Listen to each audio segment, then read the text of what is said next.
being a parent sometimes is really hard. And this just reminded me of it. Like, I try not to lose my shit on them when they do things that they know I don't want them to do, because I want them to know that they can come to me at any time.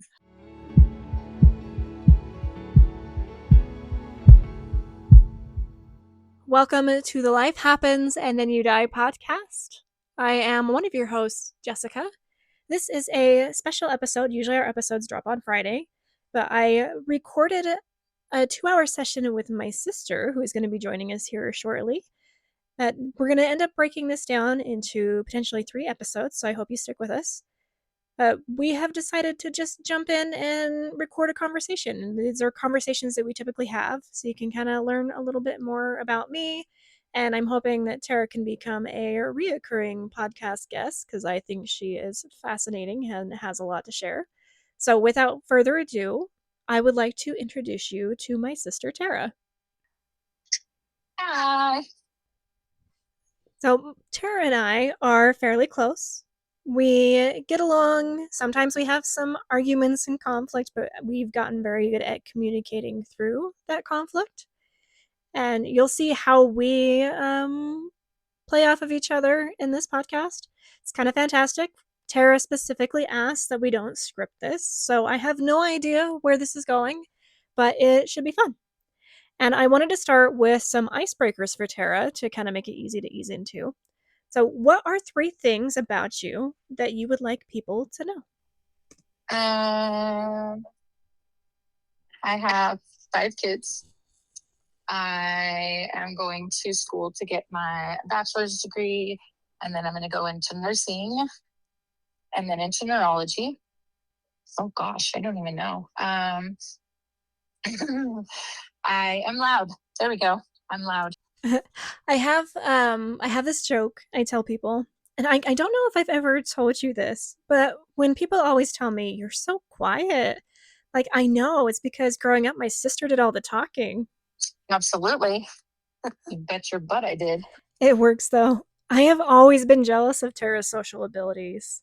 So she's crazy. And I've always been jealous of her brilliant mind and the way she can just be so professional. And I'm like, takes me 3 to 5 business days before I can come up with a good comeback that's professional. Well, you have a very blunt nature, which I adore. I cannot be as blunt as you. Okay, so for everyone listening, what are 3 words that describe you? Oh goodness. Let's see here. I am busy. I am so not organized at all. Not even a little bit. And I used to be out and I like to be around a lot of people. And now I'm kind of like, I don't mind. But if I'm not around people, it's, it is what it is. I like people, but I also like my home. Oh, and I think that changes the older you get, especially with because you have 5 kiddos, so your household is always a buzz with noises at some point, right? Oh, yeah, absolutely. It's never quiet, ever. And I'm getting on the opposite.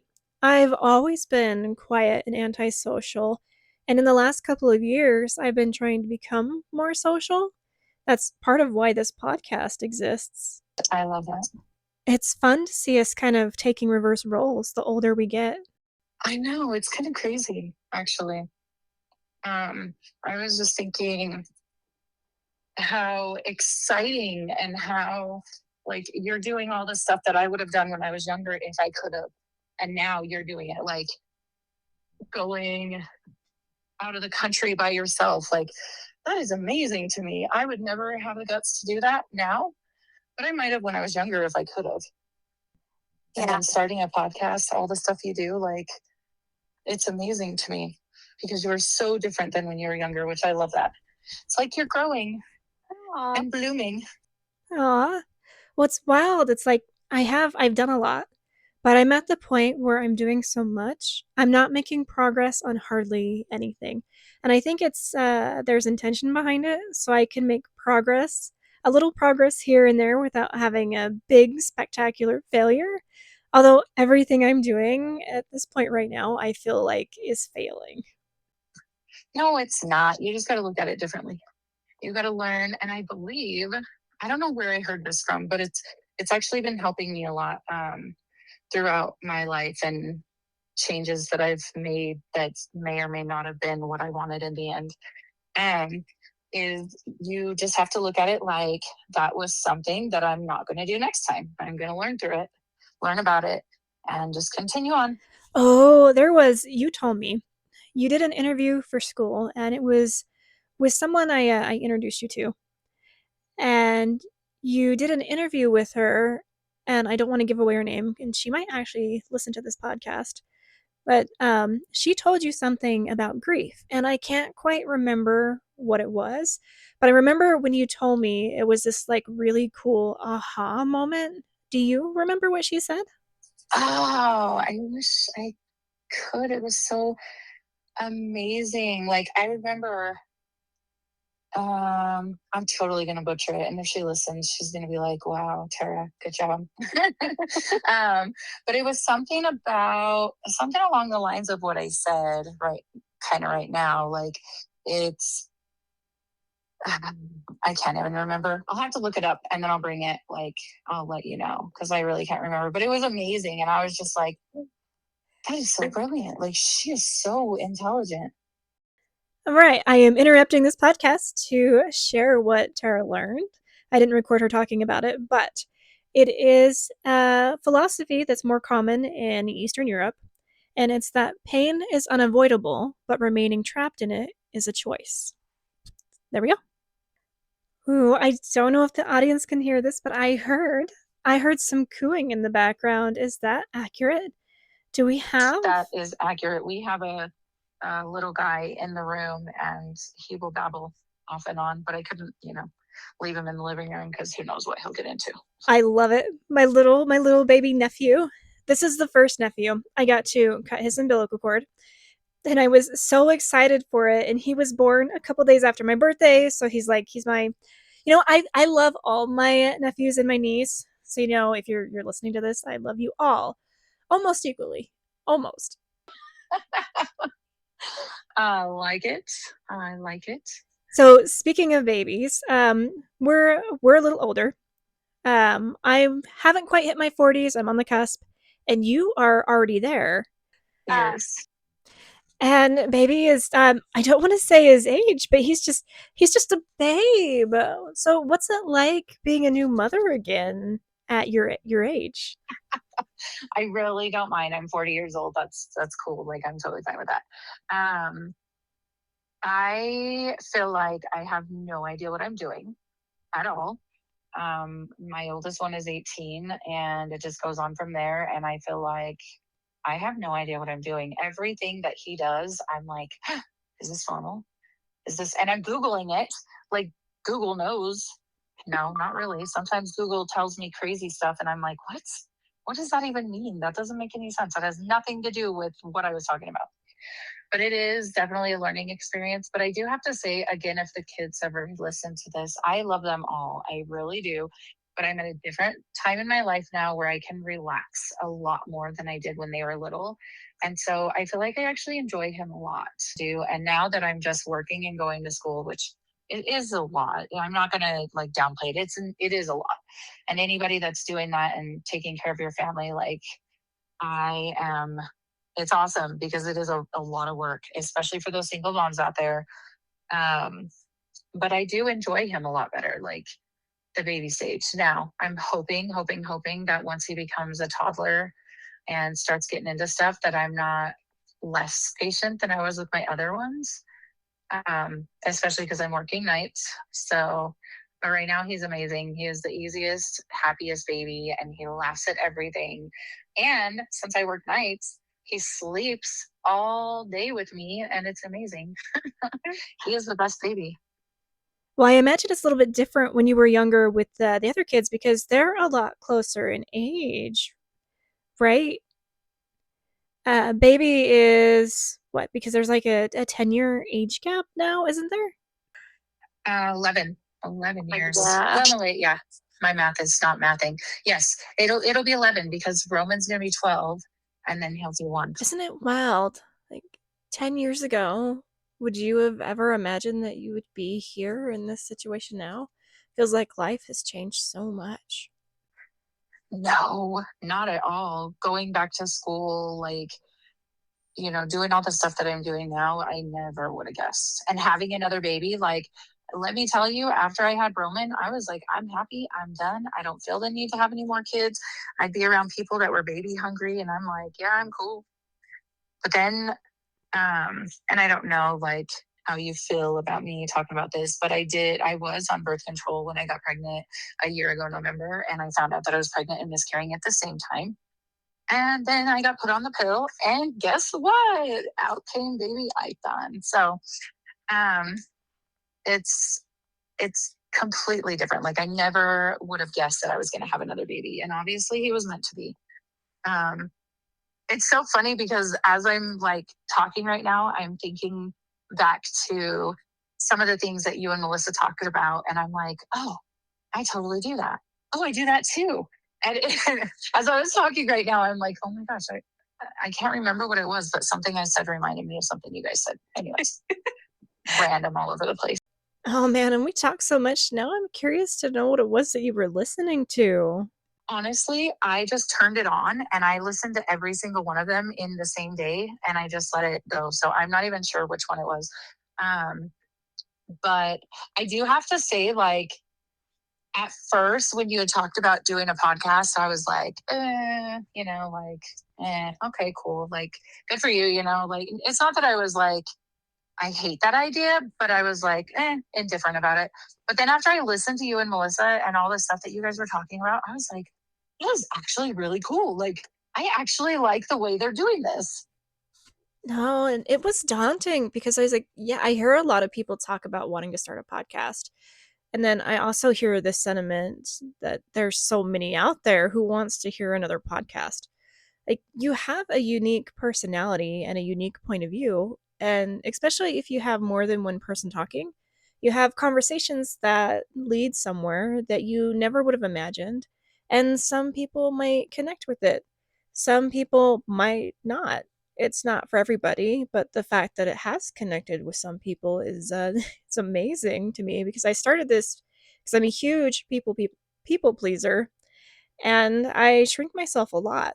Like, I try to be the quietest and smallest presence in a room, and it's just kind of how I was conditioned growing up, and I've been that for, like, the last 39 years of my life, so it's kind of like both of our lives have kind of changed drastically in the last year, and I never thought I would do this. And even now, I'm like, it doesn't feel very real. It feels like I'm just having conversations with friends. I love that. Yes, yes, yes. Um, and that's what I like too. Like, I like the real, and that's specifically why I wanted to not script it because when you do a script, unless you're an actor, which I am not, or actress, I am not. Um, you can tell it's scripted. You can tell, that it's been practiced a bunch of times. You can tell when it sounds like you're reading off of a paper or you're trying to remember the words, and that's why I didn't want to do that. Because, first of all, like I said, I'm not an actress and I am not good with every speech I've ever had. You can tell that I was reading from those cards. Like, you could see my eyes, even though I looked all over the place. I would look up whenever I get to a point that I had memorized. And so I'm like, I don't like that. I like being just random and going into what we're going to go to. And it's more fun that way. I feel like we communicate better that way rather than let's do this and talk about that. And you mentioned this and you mentioned that. Like, it's more fun this way. There is it's more comfortable, and I get needing a script and going through a set list. I mean, I've definitely done that, especially depending on the guests and other hosts and that you have and how organized they are. I mean, there's times where I'll completely forget what I was saying, or I am guilty of not paying attention because I was so stuck in my head on answering the next question that there's just this lull in silence and things get weird. So I get that too and that's kind of what we're doing is you're coming up with questions, and then that keeps the conversation going. And that's okay. Like, the questions are great. I think that's awesome because it is awkward. And then I say stupid stuff. I think that's why I'm so loud too, because when it's quiet, I don't like the awkward silence. And so I'll just say something stupid. Like, and so I think that's why. And so with the questions, that works. But I didn't want to have like scripted answers. I love that you said that about saying stupid stuff because I was listening to this audiobook. It's called Broken in the Best Way Possible by Jenny Lawson. And she was talking about how she has very intense social anxiety and she says a lot of weird, awkward things. But everything she was saying in the book, it's like something I would say. And that is the funniest thing I've ever heard. I want to be able to talk about things just like you, but in her mind, it was just like the stupidest shit. And it made me think you can't be afraid to say things. Some people might actually connect with it. Yes, I love that. It's, yeah, I really, really, really like um just being random. And I do. Oh, that was one thing that you were talking about. I can't remember exactly what you were saying or why you guys even got on it, but it had something to do with like the words that you say and your colorful words. And I instantly thought of some of the words that you've made up, and I'm just like, those are so freaking hilarious. Like, I love it. I love it, love it, love it. It's funny because, again, like when I was younger, I was the one with the colorful mouth. I was the one that said all the different things. I'm the one that's worked in plants and factories and stuff. And she was not. And now we're switching. I mean, don't get me wrong, I still cuss like a sailor some days. And I try not to, especially now that I have an infant. But it's so funny that yeah, I love that. And the thing is, I come up with all these colorful swear words and I never remember what they actually were, and I can never repeat them. They're always super random. Yes. And it depends on the situation. Well, and they never mean anything either. But I do that when I try to talk normal too. I'll be talking about something and I'll try to think of a word and I'll come up with something completely different than what is actually supposed to be. And I'm like, what are you saying? Like, I love that. Yeah.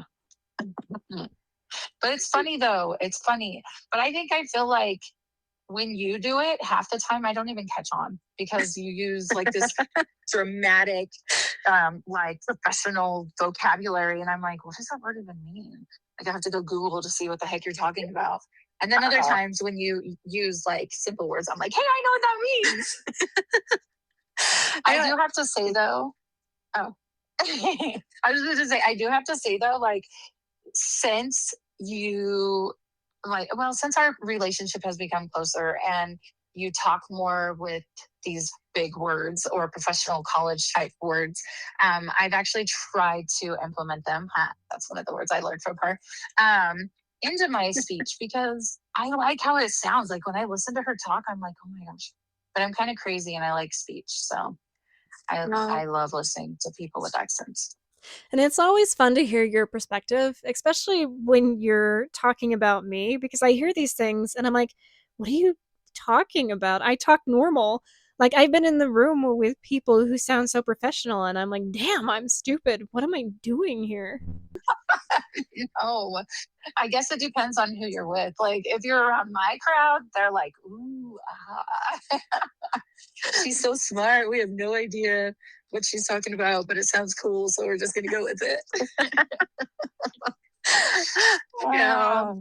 It's so funny. Like, I was told once, and I don't know, we know each other well enough. Maybe you have a different point of view. But where we grew up, I dated this guy for a little bit, and he told me that I had a redneck accent. Like, you have an Idaho accent. I'm like, no, I don't. I speak normal. I don't know what you mean. Well, I think that's kind of like how, I mean, I guess how we grow up, we hear that's how we learn to talk. But it's like with my ex-husband, because my ex-husband is Mexican. And so I remember you used to tease me because the way I would talk, and I can't remember what did you say, like Whitekin or something silly like that? Yes. Yes. And I promise the older I get, the more sensitive I am to those things. But when I was younger, yes, I would call you Whitekin. But I didn't even take offense to it. I was like, it's true though, because when you listen to people, it's like, okay, for example, when I went to Mexico, like I remember one of his aunts was trying to talk to me, and at that time I was not fluent in Spanish at all. And so she was like trying to talk to me, and instead of just talking to me like in her normal speech, she was like speaking louder and pronouncing the words, and I'm just like, that's not going to make me understand. But I notice like people that are like their first language is Spanish. They, and not all people, don't get me wrong, but a lot of the ones that I communicate with, like they have a certain way they pronounce certain words. And so it's not being prejudiced in any way. It's just the way it is. It's how you learn to speak. So I love that. So you mentioned I left the country, but you did too. I mean, you didn't leave the continent, but you did go to Mexico. And you ended up you went with someone and you ended up getting separated over some drama stuff. So you ended up spending time alone there for a while, didn't you? Yep, yep, I did. And I actually, at first I was so mad. I remember like crying. I called one of my friends and I was just like crying to her because I'm like, I don't even know what I'm doing. Like, we were supposed to come together and now there's all this drama going on. And so I was just by myself and I was like, you know what? I don't even care. I remember I didn't even know my way around. I just got on Google, and thank God for Google, right? I got on Google and I found or not a restaurant, a store, and I walked to that store. And I remember thinking, oh my gosh, it is so hot. I'm not going to make it. But I did make it. And I got to the store, and it was the funniest thing because I was like trying to talk to the cashier at the time, and she was looking at me like, and I was like, what am I saying my words wrong? And she's like, no, it's just that you're white. And I was like, and like, what? And white? And so I can't know Spanish or what? I don't know. It was really funny, but she was really sweet. And I did end up going to the store, and then I found my way back, but I was so scared. I'm like, I'm going to get lost. I'm going to get lost and I'm going to end up somewhere, and then my phone's going to die and I'm not going to be able to like call anybody. But yeah, I definitely did go to Mexico a few different times. I went to Guanajuato at one time, and Guanajuato, and then I went to Mazatlan and La Cruz. So it was fun. I liked it. I've only been once. I went to Rosarito, but I went to the widest part of Rosarito because it was on a company work trip. Hmm. So like everybody spoke English, right? Yeah, we stayed in a little villa in it was just a bunch of white collar business owners meeting in a room, and that was pretty much the entire trip. Oh my gosh. See, and that's like it reminds me. So the other day I was talking to a guy at work, or talking to a guy from my work, and we were talking about like Hawaii because he's going to go to Hawaii. And I was like, oh, that's so cool. Like, I want to go, but like, I don't want to go to the big tourist towns, Like, I don't want to go where there's going to be a million people. I want to go to the smaller little towns like La Cruz, um, where they're, it's not even about like being poor or not poor. It's not even like that. Like, it's specifically like they're living their life, they're working, they're taking care of their families, they're doing their own thing, and they're not focused on tourists. Like, I don't want to be the center of attention. Obviously, if I'm the only white girl in the city, they're going to focus on me anyways. But like, I wanted to go and be authentic. I wanted to have authentic food, not tourist food. I wanted to go, and just be crazy. And so we were talking about different islands, and he said that there's some islands that, you can't, I mean, you can go to. They're not going to kill you or anything. He's like, but they don't want you there. And I like that. Like, I like the smaller places that you can get to know people because they haven't seen 47,000 people that look alike to them and just go there for money, just to get away and spend their money. Like, and I forgot where I was going with this because I swear I had a point, but it's totally fine. No, I get it. The experiencing the actual culture and not the tourism part of it, it makes it a completely different vibe. It is. And it's so calm, like so calm. And everybody's talking about how like Mexico's so scary, blah, blah, blah, blah, blah. And I'm like, okay, maybe now it is. I don't know. But they were saying that it was back then, both times that I went. And I went in like 2015, and then I went a couple of, what it was like 3 years ago. And it was not scary at all. In fact, I remember walking around at like 2:30 at night by myself, and nobody messed with me. Nobody came at me, nobody tried to rob me, nobody tried to shoot me, like, and it was so calm, and everybody minds, they mind their own business. There we go. Um Unlike here, you have somebody come in that's new, and everybody's got to gawk and stare at them and be like, "Ooh, where are they from? What do they do? How?" Like, and they want to know their whole life story so they can be chismosos and stuff. So I really, really enjoyed the smaller, like, and people were so, so nice, so nice. And maybe it was because they wanted to spend, wanted me to spend money. But even when I didn't spend money, people would still help me.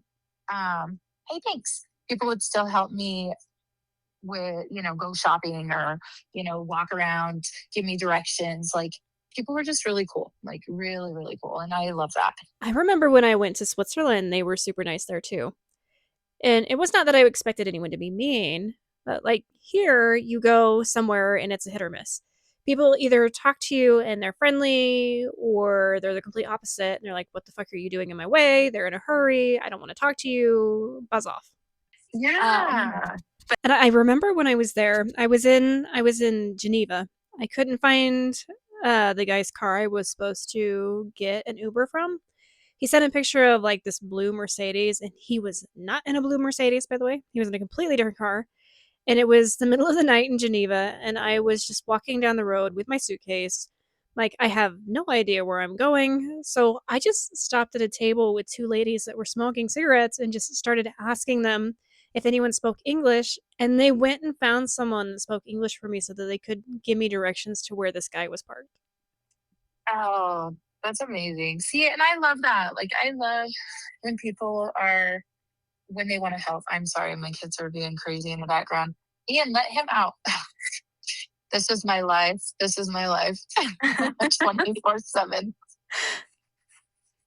Anyway, what was I saying? How people are friendly. And I don't want to make it like a nationality thing. Like, "Oh, these people here are better than those people there," because that's not really what it is. It's the comfort of knowing that you can still travel, especially as a female alone, and still find safe places that you are welcome. Yes, yes, yes. Oh, that's what I was gonna say. Like, the humanity, like, I feel like it's so different. Like, even when we were younger, like, I felt like it was not scary. And maybe it was just because I was a teenager and I just thought I was invincible. I don't really know. But I feel like my perspective now has changed so much. Like, with my daughter, I'm like, "Oh, you want to walk around the park? I don't think so. Not by yourself." And that's ridiculous because she's 13. She's going to be 14. And I'm like, "Not happening, girlfriend." And part of it too, I think, is because I listen to too much Crime Junkie. Maybe that's my problem. Maybe I shouldn't do that. Um, but even my 11-year-old, like, I don't want him walking around by himself. Like, I'm like, you need to have somebody with you. You need to have your phone on. You need to have your location on. Like, I need to know that you're safe. Oh, And yeah. I don't remember being that way when we were younger. I even lived in No. Portland, Oregon, and it wasn't that way. And I learned this phrase from my boss because he says it all the time and I didn't understand what it meant until I googled it. But we lived in a generation where we were considered latchkey kids, where our parents would just be like, "Go outside and do something and come home when you come home." Yeah, pretty much. And I remember too, dad, like, when I lived with him at one time, he was like, "If you're not," and I was 16 years old, okay. And he's like, "If you're not home by 2:30, I'm locking that door." And you know what? There was a couple of times when I was not home by 2:30, but luckily I had a friend that just lived down the road, and her door was like, the door to her room was like their sliding glass door to their porch. And so I would just walk to her house and I'd bang on her door at like 2:30 in the morning and be like, "Let me in, let me in." But at that time, like, it was different. It was way different. Like, I remember a lot of times, like, when I was in Portland and walking home because we had missed the last bus, and people would be like, "Hey, do you need a ride?" And we would go with them and it was totally fine. Now it's like totally frowned upon because you never know what somebody's motive is. Like, if somebody stops to help me, I'm like, do I need to run? Do I need to cooperate? Like, are you going to kill me? Are you going to let me go? Because you never know. And You it's really sad that we have to look into that. Like we have to live life that way. Like it's really sad. Yeah, that actually brings me to online dating because online dating has been an interesting experience. I didn't really date before. I was in a serious relationship for a very, very long time, and we never really did the whole dating thing. So when I started dating again, I had no idea what I was getting myself into or even what I was doing. And at first, I was very much like, I need to get to know you before I meet you because I don't want to end up in the trunk of someone's car or somewhere in the mountains on a true crime podcast. But eventually, I got more comfortable with just meeting people. And then I went on a hiking date with this guy. We were about 2 miles into the hike, and he just looks at me and says, "By the way, I just got out of jail for a domestic violence dispute and I'm on probation." And I was just like, okay, I was not expecting that. And now I want to turn around. Yeah. See? And it's not even like so speaking of that, because it just made me think of something. So like um my son made some stupid decisions and now he's got like a yeah, reckless driving. And I'm like, okay, yeah, he was, but he was going like 45. So was that really reckless driving? Yeah, he was trying to evade the police, but he was going 45. Like, that's really not reckless driving. That's only 10 miles over the speed limit. And how many of you go? And so that's what I was thinking. Like, when that guy told you that, like, what was the reasoning? You know, like, did he get into a fight and like bump up against his girlfriend? And so they were like, oh, you know, like, you don't really know You until you don't. talk with them. Yeah, and to be clear, it wasn't just the fact that he had that on his record. I do think it matters that he told me, and I'm not trying to make it sound like people can't have a past and grow from things. I mean, I have my own past. What made me uncomfortable was the way that he talked about it. He immediately went into over explaining what happened, and I'll respect the privacy of the situation and not go into details. But the way he framed the story made it hard for me to believe I was getting the full picture. A lot of it came across as derogatory towards the girl involved, and there didn't seem to be any accountability on his end. That was the part that made me uneasy because sometimes it's not just what someone tells you, it's how they tell it.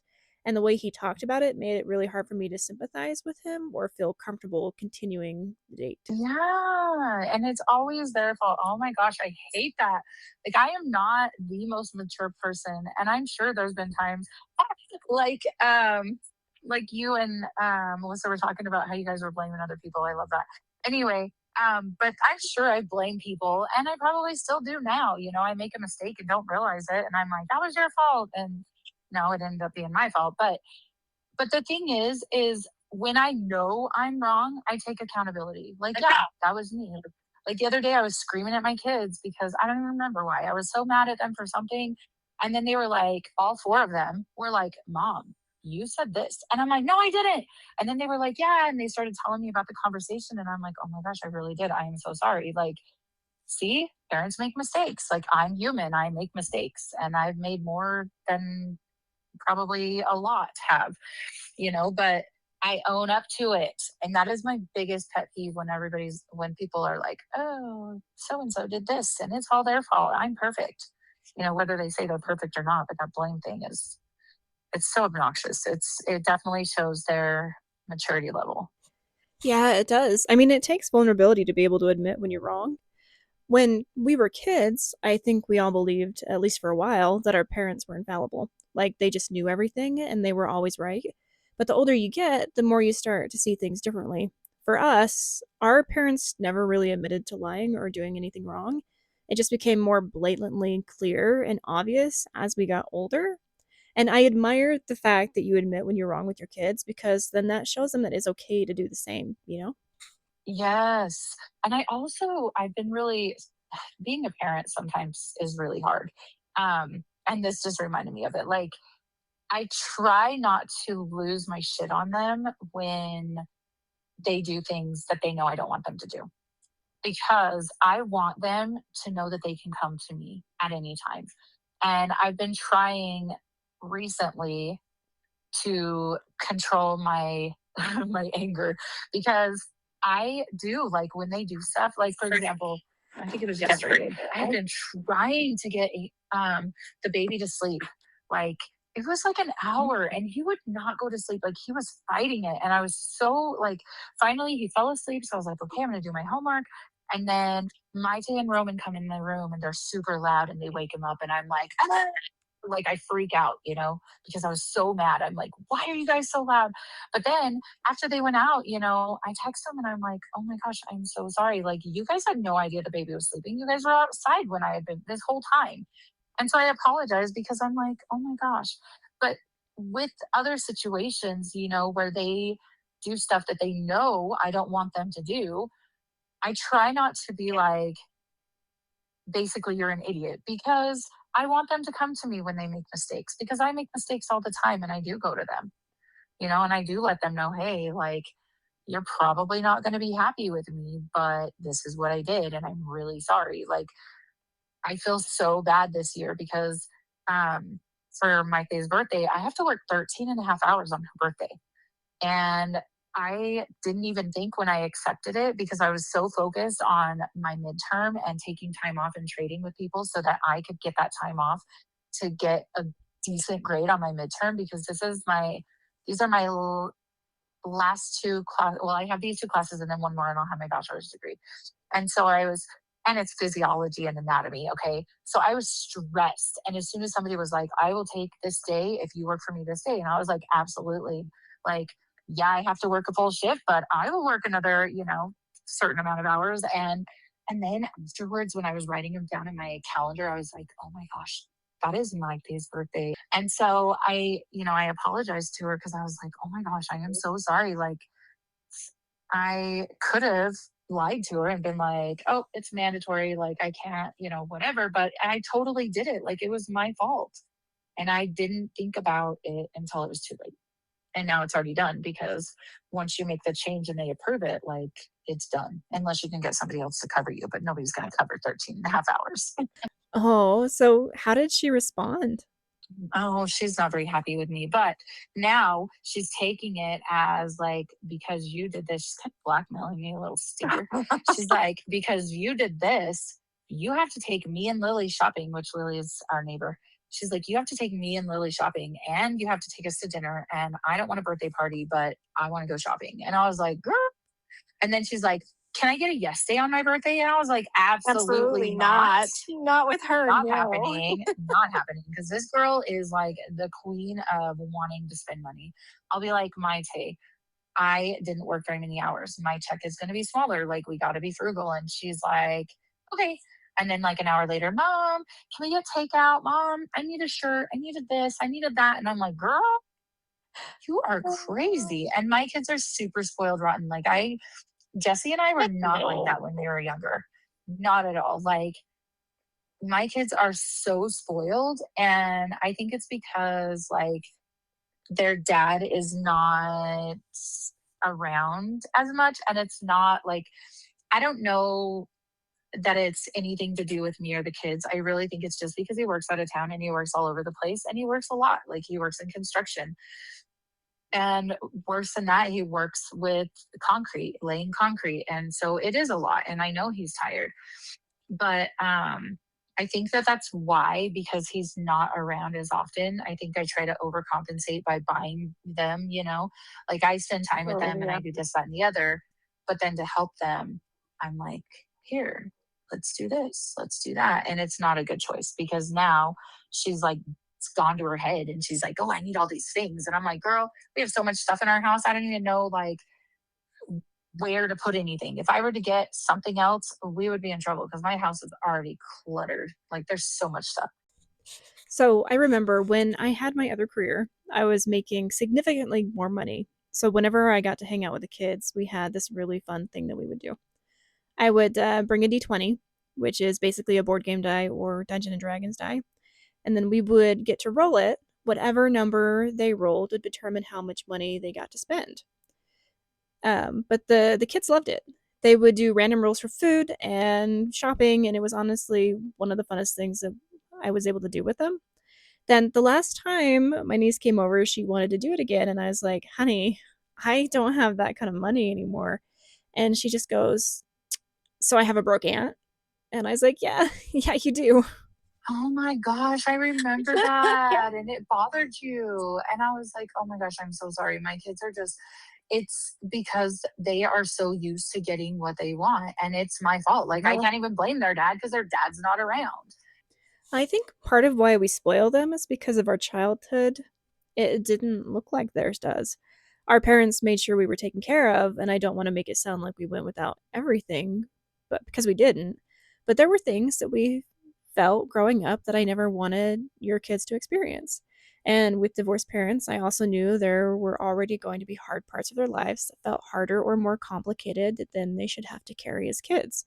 So when I had the chance to give them those middle moments, I wanted to, especially as the aunt with no kids. It felt like my opportunity to do what I could for them and make things feel fun, even if it was something as simple as letting them roll a dice and buy a toy. It wasn't about spoiling them in a bad way, it was more about giving them moments of excitement because I knew how much those moments could matter. Hmm. That's, yeah, yeah. And, I remember too when I used to work at another place. Um, I made so much money and I had no debt. I literally just had my phone, and my kids weren't young or were young enough that I didn't buy them a phone. I don't even think Tegan had a phone until like he was probably like 14 or something. Now the other kids get it younger, but I mean, Tegan was older when he got his phone, and but I didn't have any debt at all. And I made so much money. And I remember, like, if we needed something like a craft or a soap or whatever it may be, if we needed it and we couldn't find it after 15 minutes, I was like, you know what? Fuck it. Let's go to the store. I'll buy a new one. And so that's why I have so much stuff now. And I've actually been like, it's really, it's really hard to like just get rid of stuff that I know we can use and I know it's not going to expire. Like, I actually just started getting rid of stuff that we have, like Ian's catheter supplies. Like, it's ridiculous. And so we started donating them to schools and stuff, like just for practice material, because I guess for giving them, to people that may need them is not okay, even though they're like diapers and unopened diapers. But yeah, getting rid of stuff and having people like come in here. If it's something that I won't use, just take it. Don't tell me. I don't want to know. Because if you tell me, then I'm going to be like, no, what if I need that in a couple of months or 5 years from now? So, Oh, one of the houses you lived in, you had this downstairs pantry.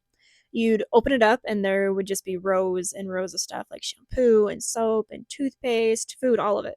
It was basically like walking into a tiny grocery store. And I want to say this for anyone listening, we did not grow up rich. Our family was always below poverty line, always scraping by, and I learned how to be frugal because of that.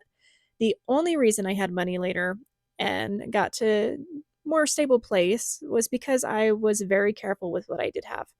I learned how to manage things, stretch things, save things, and all that fun stuff. And then over the last couple of years, I kind of reset my entire life back to the bottom. But I think when you grow up that way, you learn one of two things. Either you become really good at managing what you have so you can build something better, or you start collecting and holding on to things because some part of you is always afraid there will come a time when you won't be able to get it back again. And honestly, sometimes it's both. yes. And that is my exact thought. Like, my thought is, these are things that we need. We're always going to need diapers. Like, Ian's always going to be in diapers. For those of you that you don't know, he was born with spina bifida.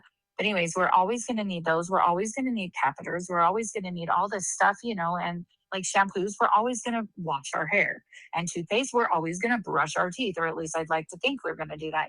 The stuff that we need, toothpaste, deodorant, like we're always going to need it. But then it became a point where I had too much stuff. Like, I remember thinking I was one of those crazy people. Sorry if you're one of those crazy people too. But when COVID hit, I was like, okay, we got to be prepared. Got to be prepared because who knows how long I'm going to have money for? Who knows how long I'm going to have a job? That type of stuff. And so I went and bought this big, huge box. And it cost a lot of money, but at the time it didn't matter because I'm like, I make so much money and I have, I don't have anything going on anyways. Um, but I bought this big box of terry cloths. And Tegan the other day was like, Mom, I stole some of your terry cloths. And I was like, what? Why? And he's like, Mom, I need them. And I was like, what do you need them for? And he wanted to wash his car. And I was like, do you have any idea what you could use those for? Like, you could use those for diapers. You could use those for all sorts of things. And you're going to use them to wash your car? Like, oh, it was so horrible. But like, seriously, I bought terry cloths and then I got mad. Well, I wasn't mad, but I was just like, seriously? Like, about him using them. Like, what is that? I have had them for 6 freaking years. Like, what the hell? Let him use the damn cloths.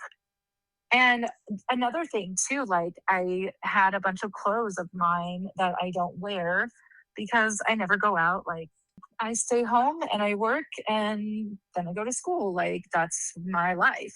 And so I had the bags of clothes downstairs and my kid came to me and she's like, Mom, I want to go through your clothes. And I'm like, no. And she's like, yes, Mom, let me use them. And I'm like, all right, whatever. So I let her, go through my stuff and everything that she showed me. I was like, dude, I still fit in that. I still will wear that one day if I ever go out. But here I am not wearing them. And so then I was like, all right, fine, we'll share. Like, you can use my shoes, even though they're too big on you, just a little bit, because I think she's like a size 6.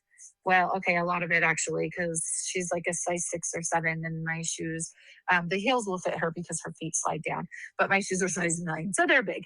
But she still tries to wear them anyways, and she'll wear my slippers and my boots, and then she can fit into my pants, but they're not like tight on her. They're kind of baggy, and so she like does all this up thrifting or however you call it, up doing, I don't know. Anyways, just to fix them so that they fit her. But the other day she wanted to cut a pair of my pants into shorts and I was like, no, you can't do that. And I'm like, what the heck is wrong with me? Like, I don't even wear those pants. I haven't even worn them in like 3 years. Like, nor do I want to wear them. But the fact that she wanted to cut them, I was like, oh my gosh, no. And so now I just tell her, don't even ask me, just come and get it and get out of my face. Because if you ask me, I'm gonna tell you no. You know what was really exciting to me about that? The first time Maite asked me if she could wear some of my clothes and they actually fit her, I was so excited. It felt like this new little connection I didn't think I'd ever get to have with her because at one point I was so overweight. So being able to share clothes with my niece felt like a really big deal to me. And it was such a small thing, but honestly, it's so amazing. Heck yeah, I agree. And not look like a frumpy mess. Like, they actually fit. Like, yeah, I like that too. All right, folks, this is where we're going to pause.